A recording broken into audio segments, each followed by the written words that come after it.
এই জন্য এই ইলাহিগঞ্জের এই সুন্নি মহাসম্মেলন সহ যতগুলো সুন্নি সম্মেলন, এটা এখন আমাদের একান্ত প্রয়োজন হয়ে দাঁড়িয়েছে। এর বাইরে চিন্তা করার এখন আর আমাদের কোনো সুযোগ নাই। সম্মানিত শুধু আপনারা দেখেন কতগুলো উম্মুল ইবাদত আছে, কতগুলো ইবাদত হচ্ছে উম্মুল ইবাদত। যেমন উম্মুল ইবাদতের মধ্যে হচ্ছে নামাজ, সালাত, যেমন যাকাত, এগুলো হচ্ছে উম্মুল ইবাদত।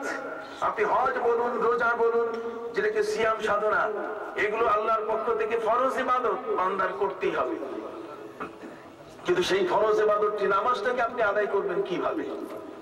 নামাজ আদায় করার পদ্ধতি কি? যদি ইলমে মারিফত না থাকে, তাসাউফ না থাকে, তাহলে সেই নামাজটিকে আপনি পূর্ণ করতে পারছেন না। লা সালাতা ইল্লা বিহুজুরিল কলব। আপনার অন্তর যদি উপস্থিত না হয়, আপনার মনটাকে যদি আপনি উপস্থিত করতে না পারেন, আল্লাহমুখী করতে না পারেন, তাহলে তো সে নামাজের কোনো মূল্য নাই। আপনি জানেন পবিত্র কোরআন মাজিদের শুরুতে সূরা বাকারাতে বলা হয়েছে হুদাল লিল মুত্তাকিন। মুত্তাকি, পরহেজগার কাকে বলা হয়েছে? পবিত্র কোরআন মাজিদে আপনি দেখবেন ইয়া আইয়ুহাল্লাযীনা আমানুত্তাকুল্লাহা হাক্কা তুকাতি ওয়া লা তামুতুন্না ইল্লা ওয়া আনতুম মুসলিমুন। আল্লাহকে ভয় করার মতো ভয় করতে হবে। কি আল্লাহকে ভয় করতে পারে? কার অন্তরের মধ্যে ভয় সৃষ্টি করা যায়? খাউফে খোদা, আল্লাহর ভয়ে যে মানুষটি ভীত হয়, সেই মানুষটির দ্বারা কোনোদিন অপরাধের কোনো কাজ হয় না। নামাজের মতো একটি ইবাদতকে পরিচ্ছন্ন করতে গিয়ে আপনার অন্তরের মধ্যে সেই তাকওয়া সৃষ্টি হওয়া প্রয়োজন আছে কিনা বলুন? সবাই বলুন আছে কিনা? জগতের মধ্যে আমার নবীজি মুহাম্মদ রাসূলুল্লাহ সাল্লাল্লাহু আলাইহি ওয়াসাল্লাম, আল্লাহ পাক রব্বুল আলামিনের কাছে নবী ইব্রাহিম আলাইহিস সালাম যে দোয়াটি করেছেন, রব্বানা ওয়াবআস ফীহিম রাসূলাম মিনহুম ইয়াতলু আলাইহিম আয়াতিকা ওয়া ইউআল্লিমুহুমুল কিতাবা ওয়াল হিকমা ওয়া ইউযাক্কিহিম।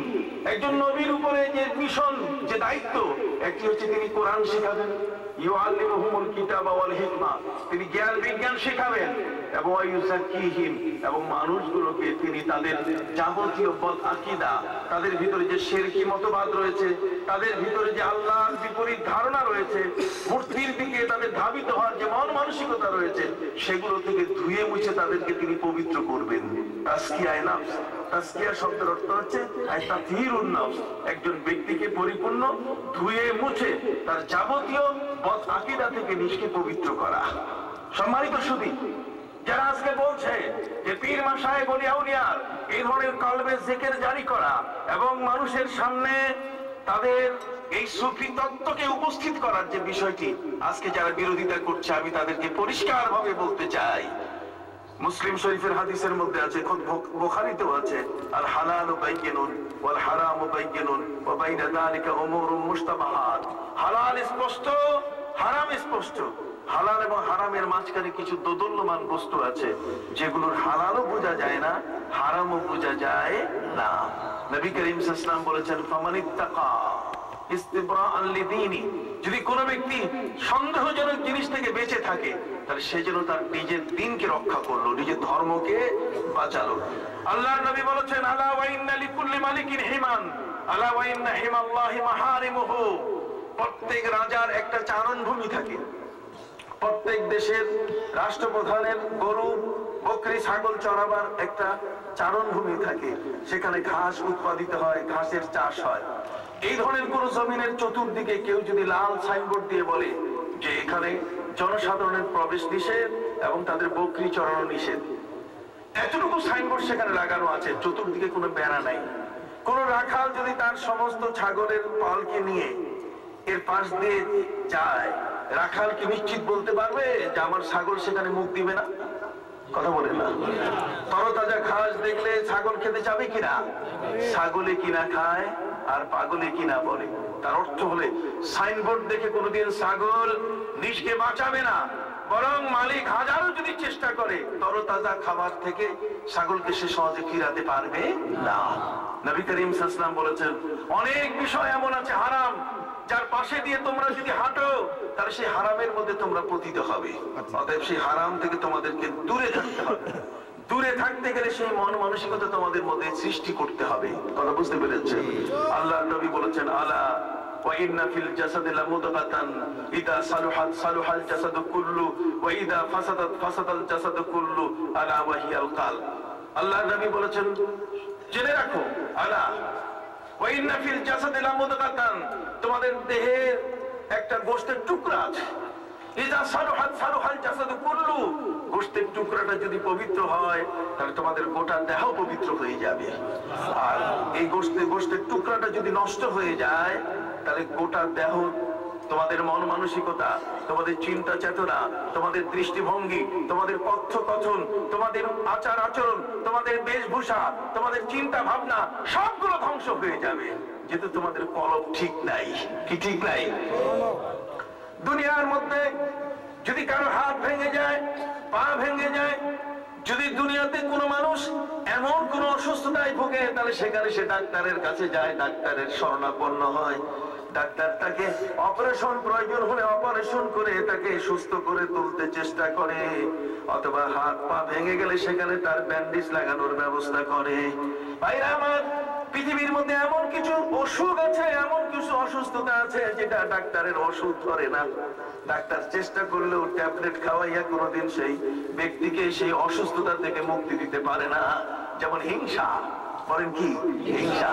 হিংসা ট্যাবলেট খাওয়াইয়া সুস্থ করা যাবে? যারা বলেন না। যদি কোনো ব্যক্তি চায় যে একজন ব্যক্তির মধ্যে থেকে হিংসা আমি দূর করবো ট্যাবলেট খাওয়াইয়া, হাসাদ, হিংসা, সেই হিংসাকে ট্যাবলেট খাওয়াইয়া দূর করা যাবে? কথা বলেন না। ভাইদের খেদমতে আরজ করতে চাই, ঠিক এই ধরনের মানুষের মধ্যে ওজব আছে, মানুষের মধ্যে অহংকার আছে, গর্ব আছে, রিয়া আছে, লৌকিকতা আছে, যেগুলো মানুষ পরের প্রশংসা শুনতে ভালোবাসে, অথবা নিজকে মনে করে যে আমার চেয়ে মস্ত বড় কেউ নাই। তার মধ্যে তাকাব্বুর এসে যায়, যেমন শয়তানের তাকাব্বুর এসে গেছিল।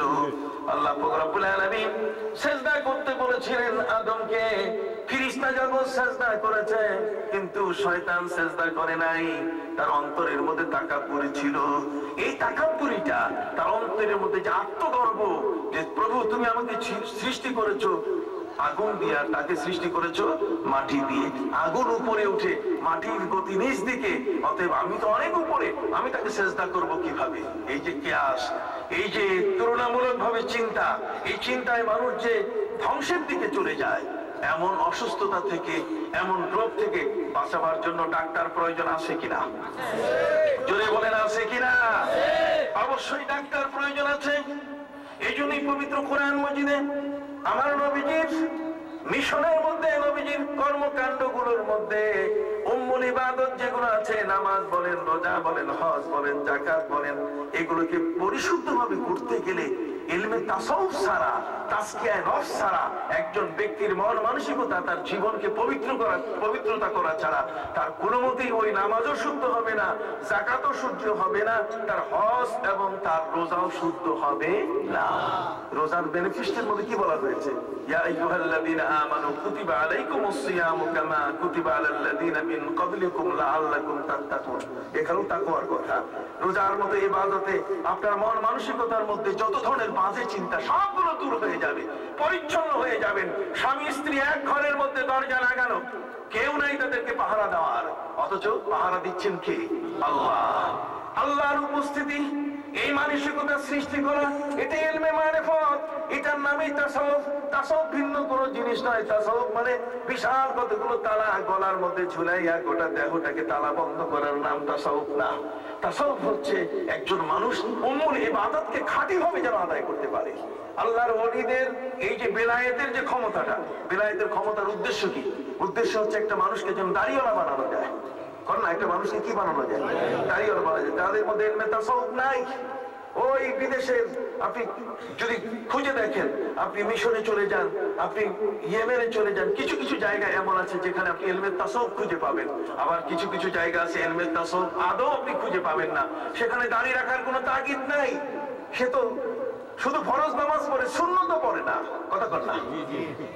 কদ মক্কা শরীফ আপনি যান, মদিনা শরীফ যান, মক্কা এবং মদিনার মধ্যে সেখানে পাশের মানুষগুলো যারা এই ধরনের মতবাদের সাথে জড়িত নয়, ওয়াহাবি মতবাদের সাথে জড়িত, ওরা শুধু ফরজ নামাজের সালামটা ফিরিয়ে চলে যায়, সুন্নতের ধার ধারে না, সুন্নত পর্যন্ত পড়ে না। অথচ আল্লাহর ওলিদের সুন্নত কেন, তাহাজ্জুদ, আওয়াবিন, ইশরাক এগুলো কি বাদ যায়? জোরে বলেন, এগুলো কি বাদ যায়? লা ইয়াসালু আবদি ইয়াতাকাররাবু ইলাইয়া ইল্লা বিন-নওয়াফিল। এই পৃথিবীর মধ্যে হাদিসে কুদসির মধ্যে আছে, আমার আল্লাহ বলেন, আমার এমন কিছু বান্দা, যেই বান্দা ফরজ ইবাদত আদায় করার পাশাপাশি এমন কিছু এক্সেস ইবাদত করে, হাত্তা উহিব্বা, ওই ইবাদত করলে পরে সে আমার অত্যন্ত প্রিয় হয়ে যায়, আমি তাকে ভালোবাসা শুরু করি। সুবহানাল্লাহ। ইবাদতটা এক্সেস ইবাদত, তার মানে শুধু ফরজের মধ্যে থেমে নাই, শুধুমাত্র ওয়াজিবের মধ্যে থেমে নাই, বরং এর সাথে সুন্নতগুলো যথাযথভাবে আদায় করছে, সুন্নতে জায়েদা পর্যন্ত আদায় করে। এগুলো আদায় করার পাশাপাশি তাহাজ্জুদ কখনো বাদ যায় না, আওয়াবিন বাদ যায় না, ইশরাক বাদ যায় না। এই ইবাদতগুলোর মাধ্যমে বান্দা বান্দা থাকে না, বান্দা বন্ধু হয়ে যায়। বলেন না, বান্দা কি হয়ে যায়? আবার বলেন, বান্দা কি হয়ে যায়?